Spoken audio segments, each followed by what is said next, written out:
Salut les devins, c'est Saikyu. Vidéo PLT tout simplement pour vous présenter les nouveautés sur Super Dragon Ball Heroes qui sont sorties aujourd'hui pour Super Dragon Ball Heroes Univers Mission 2. Alors c'est pas tout le temps que je vous propose des vidéos de news sur Super Dragon Ball Heroes, je le ferai uniquement quand ça m'a l'air pertinent comme récemment avec Goku Super Saiyan Bosso, Super Saiyan Berserker. On va d'ailleurs s'en reparler aujourd'hui, mais je vais vous parler de plusieurs choses aujourd'hui, vous l'avez sûrement lu dans le titre, nouveau Saiyan maléfique, Golden Couleur, Goku SSJ Bosso, etc. Alors justement, le site officiel du jeu Super Dragon Ball Heroes a mis en ligne il y a à peine quelques heures une vidéo d'environ 5 minutes, je vous la mets en description. Vous allez voir pas mal de scènes animées et de phases de gameplay du jeu, de la Univers Mission 2 de Super Dragon Ball Heroes, dans lequel on nous dévoile pas mal de choses, pas mal d'attaques, pas mal de révélations sur les personnages. Alors on voit pas mal de personnages et je ne vais pas m'arrêter sur ça, les Cell, les Freezer, les machins. Alors déjà, la première chose qui m'a plutôt intéressé, c'est le fait de voir qu'on pouvait lier Goku ou Freezer avec le héros, donc c'est-à-dire nous, le héros nous incarne en quelque sorte. Il y a comme un lien d'esprit ou d'âme qui se fait, et je me suis dit que dans le film Dragon Ball Super 2018 ou dans la suite de DBS si un jour elle y est, eh bien ça serait pas mal de reprendre un petit peu cette idée, Goku le héros et Freezer qui est en train de devenir l'anti-héros de Dragon Ball, de les voir dans certains moments clés se lier. Alors là, c'est pas un lien entre Goku et Freezer dans Super Dragon Ball Heroes, c'est un lien entre le héros et Goku, ou le héros et Freezer, mais on peut récupérer l'idée, la remixer un petit peu et faire en sorte que dans une œuvre officielle, il y ait une espèce de renforcement, quelque chose comme ça. Ça ferait un gros clin d'œil, et bien foutu, pas du fanservice dégueulasse, vis-à-vis de l'épisode 131 de DBS et le combat Goku-Freezer contre Jiren. Ça pourrait être une idée sympa pour l'avenir. Bref, les autres informations. Le nouveau Saiyan de Super Dragon Ball Heroes nous est présenté, enfin celui qui est sous camisole. Il n'est pas précisé encore s'il est une création de fou, l'espèce de Makayoshin ou pas. Ça en a tout l'air, mais bon, pour le moment rien de confirmé. Il y a un nom qui lui est donné, c'est le Saiyan Maléfique. Donc il n'a pas de nom, de prénom à proprement parler. Mais en tout cas, il y a une dénomination, il y a quelque chose. Un petit peu comme pour l'homme à capuche qui ressemble à Charlotte dans Dragon Ball Legends. Ben pour lui, on commence par un premier surnom, qui est le Saiyan Maléfique, et bien sûr que l'on aura son vrai nom très bientôt, et je me demande s'il aura un nom en jeu de mots avec les légumes, parce que si c'est pas un vrai Saiyan, enfin, il a les cellules Saiyan, mais qu'il est une création de Fou, eh bien Fou risque de lui donner un nom qui n'a strictement rien à voir avec les origines Saiyan, parce que lui, peut-être qu'il s'en tape en fait, et même sûrement qu'il s'en tape. Donc, première information sur lui. Deuxième information que l'on voit, c'est on le voit un petit peu se battre. Alors dans ma précédente vidéo sur Super Dragon Ball Heroes, je vous disais que ce Saiyan maléfique allait avoir le mode Berserker, donc le SSJ Bosso, c'était annoncé, mais malheureusement on ne voit pas ça ici, on le voit se battre sous sa forme normale.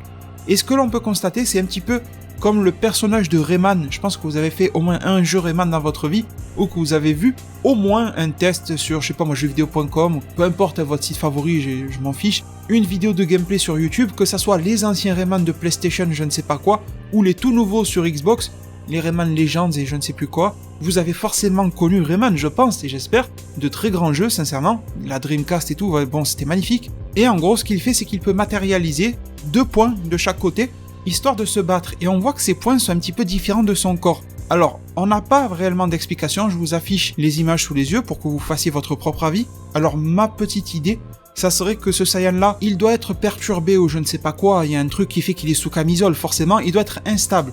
Si on part du principe que c'est une création de Fou, les créations, souvent c'est instable. Le sang Saiyan, l'ADN Saiyan, ça doit être un des plus compliqués à manier, je pense, et à reproduire, etc. Surtout si tu vas en faire un être maléfique. Donc Fou a dû lui mettre une camisole un petit peu comme Hannibal et tout ça pour le maîtriser. Sauf que ce gars-là, il a dû sortir, être libéré je ne sais pas quoi d'une manière X ou Y, et il veut se taper. Et pour pouvoir se taper, je pense qu'il doit arriver à matérialiser son ki de manière à avoir 2 espèces de points. Je pense que c'est une alternative étant donné qu'il ne peut pas utiliser ses bras, et c'est cool je trouve comme idée, matérialiser du ki en forme de bras ou de pointes tout simplement, pour pouvoir un petit peu faire ce qu'il veut. Je trouve que ça démontre de la puissance du personnage et que c'est visuellement quand même assez classe. Donc rien n'est confirmé par rapport au pourquoi et comment il arrive à matérialiser ses points, ça c'est juste moi qui spécule sincèrement, mais je trouve que l'idée se tient. Autre chose à savoir maintenant les devins, maintenant qu'on en a fini avec le nouveau Saiyan maléfique, c'est que l'on a du Goku dans sa nouvelle transformation, le Super Saiyan Bosso, Super Saiyan Berserker en action. Alors je le dis direct, ça n'a strictement rien à voir avec le SSJ Rage, le SSJ Ikari de Trunks. Je sais, je l'ai déjà dit dans mon autre vidéo, mais vous allez comprendre pourquoi je le répète ici. Parce que dans ce trailer, on voit le Goku comme ça, il n'a pas d'aura bleue. Rappelez-vous, Trunks Ikari, il avait l'aura jaune, similaire au SSJ 2 avec des éclairs, plus du ki bleuté, très proche de lui, un petit peu comme du SSJ Blue. Goku n'a pas ça, Goku est plus proche d'un SSJ Berserker façon Kale, même s'il ne ressemble pas trop à Kyle le Berserker. Parce que mis à part l'absence de pupille, un petit peu de gonflement des muscles, ben il n'a pas d'aura verte ou quoi que ce soit, il a une aura jaune avec un petit peu du noir qui s'émane de lui, et du coup je pense vraiment que Fu va avoir un lien avec cette transformation là, c'était la prédiction que je vous avais fait l'autre jour, parce que maintenant que l'on a vu les points qui sont matérialisés du nouveau Saiyan maléfique, ils sont noirs, hein, et vous remarquez que c'est exactement la même couleur, la même texture que le ki qui s'émane de Goku, je pense que Fu a fait en sorte que aussi bien le Saiyan maléfique et Goku puissent se transformer, en les forçant bien sûr, en SSJ Bosso. Ceci inclurait donc le fait de leur injecter du ki maléfique. Je pense que ça va se résumer à ça. Donc sinon ce que l'on a d'officiel, parce que là c'est encore de la spéculation, qu'est-ce qui a été révélé sur ce SSJ Bosso mis à part des visuels nouveaux? Eh bien je vous affiche une image, bon c'est une image fixe, je vous laisse aller voir le trailer, c'est aux alentours de 2 minutes 50 dans le trailer. On voit Goku qui bouge ses bras à toute vitesse, et ça ressemble quasiment à 90% à la Burning Attack de Mirai Trunks. C'est pour ça que je disais non, ça n'est pas le SSJ Rage, et je sais que beaucoup de monde va faire le lien parce qu'il fait une attaque similaire à celle de Trunks. Pourquoi est-ce qu'il fait une attaque qui ressemble ou qui est peut-être celle de Trunks? On n'en sait strictement rien, ça n'a pas été dit ni expliqué.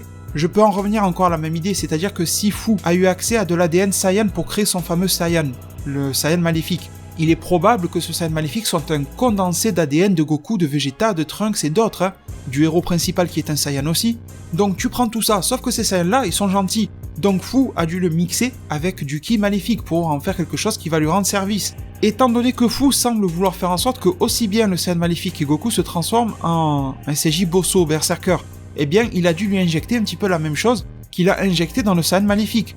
Donc il se pourrait bien que Goku, une fois qu'il passe en Bosso, eh bien récupère aussi un petit peu d'ADN de chacun des autres Saiyans qui composent le Saiyan maléfique.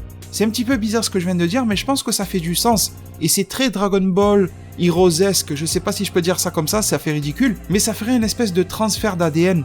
Et du coup, dans cet état-là, eh bien, il pourrait exploiter des techniques, pourquoi pas le Final Flash de Vegeta, pourquoi pas la Burning Attack de Trunks, pourquoi pas je ne sais pas quelle attaque de le Masenko de Gohan, peu importe. Et puis ça permettrait de faire beaucoup de déclinaisons de produits dérivés du personnage de Goku et de le justifier, pas juste de dire on avait envie de gagner des sous alors on a fait ça. Tu vois, ni vu ni connu, on avait envie de gagner des sous mais on te fait comprendre que on a tenté de faire quelque chose dans un jeu vidéo. C'est un petit peu ça Dragon Ball Heroes, c'est une volonté de gagner beaucoup d'argent, de faire beaucoup de fanservice, mais en même temps de tenter pendant l'espace de 2 minutes de te l'expliquer. Donc je trouve que ça serait plutôt cohérent par rapport à ce fameux jeu vidéo Super Dragon Ball Heroes. Bref, on a des visuels sur couleur. Alors couleur, vous allez me dire, bon, voilà, ça va, le gars il est dépassé, sauf que non. Il fait son espèce de boule de la mort contre Trunks, sauf que, vous le voyez bien, couleur est sous une forme dorée. Alors c'est dommage, parce que dans le trailer, il ne dit pas « Ah, je suis Golden Couleur », ça aurait été top. Il parle couleur, mais il ne dit pas « Je suis sous telle forme » ou quoi que ce soit. Donc il y a encore un minimum de bénéfice du doute, mais sincèrement, il y a Golden Freezer, couleur dans l'univers étendu de Dragon Ball et le frère de Freezer, il apparaît sous une forme identique vraiment à celle de Freezer. Je vois pas pourquoi ça ne serait pas Golden Couleur. Dites-moi dans un commentaire si vous avez une autre idée que Golden Couleur, mais là ça m'a l'air quand même assez évident que c'est Golden Couleur, sachant qu'il arrive à donner autant de mal que ça à la team des héros, alors que normalement c'est censé être un méchant dépassé. C'est que, en toute logique, il doit avoir atteint le niveau Golden, en plus sous sa forme d'évolution avec le masque et tout ça. C'est pas la forme de base. Donc les devins, j'en ai vraiment fait le tour des informations concernant ce trailer de Super Dragon Ball Heroes, univers mission 2, faut tout dire, faut tout préciser. Partagez-moi tous vos avis là-dessus en zone commentaire. Il y a souvent des gens qui me disent « Ouais, Super Dragon Ball Heroes, faut qu'ils arrêtent avec leur transformation ». Sincèrement, moi ça me dérange pas, c'est un jeu vidéo. C'est pas comme si ça, on te le foutait dans Dragon Ball Super. Dragon Ball Super a déjà eu son lot quand même de transformations, on en a vu pas mal en peu de temps. Vous imaginez s'ils nous foutaient des trucs comme ça, on s'en sortirait plus. Non, je trouve que c'est bien en fait, justement d'avoir des jeux vidéo, des choses à part, des choses en mode détente et pas trop réflexion en fait. Parce que tu te prennes la tête sur la série, je veux bien, mais que tu te prennes la tête sur le jeu vidéo, c'est complètement con. Pour un jeu vidéo de ce type-là, bien sûr, une borne d'arcade, tu vois, tu vas pas dans une salle d'arcade pour te prendre la tête, tu vois, c'est pour du divertissement pur. C'est pas comme si tu joues, je sais pas moi, Metal Gear dans ton salon, dans ta chambre. Tu veux suivre l'histoire et te prendre la tête, mais c'est pas du tout le même délire. Donc dans ce contexte bien particulier, ça passe. Moi, le regret que j'ai, c'est que ce type de personnage-là n'arrive pas dans des jeux du type Xenoverse. On pourrait vraiment alimenter les jeux Xenoverse avec ça. Après, est-ce que c'est pertinent dans un jeu comme Dragon Ball FighterZ ? Pas forcément, mais pourquoi pas 2-3 qui sont un petit peu emblématiques.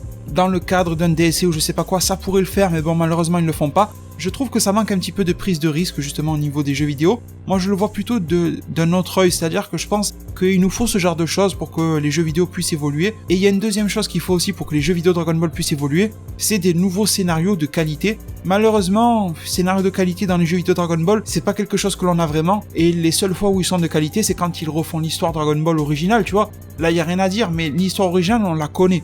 Et quand ils essaient d'innover, bon ben voilà, c'est pas trop ça. Voilà, c'est un petit peu ça qui manque je trouve en France, parce qu'au Japon c'est un petit peu mieux, vous le voyez avec Super Dragon Ball Heroes, qui essaye d'apporter son lot de personnages, de transformations, mais ça reste toujours bancal sur l'histoire. Bref, j'ai vraiment tout dit, plus que tout dit même. Je vous remercie tous pour tous vos soutiens, prenez tous super bien soin de votre futur, et à plus pour de prochains arts divinatoires.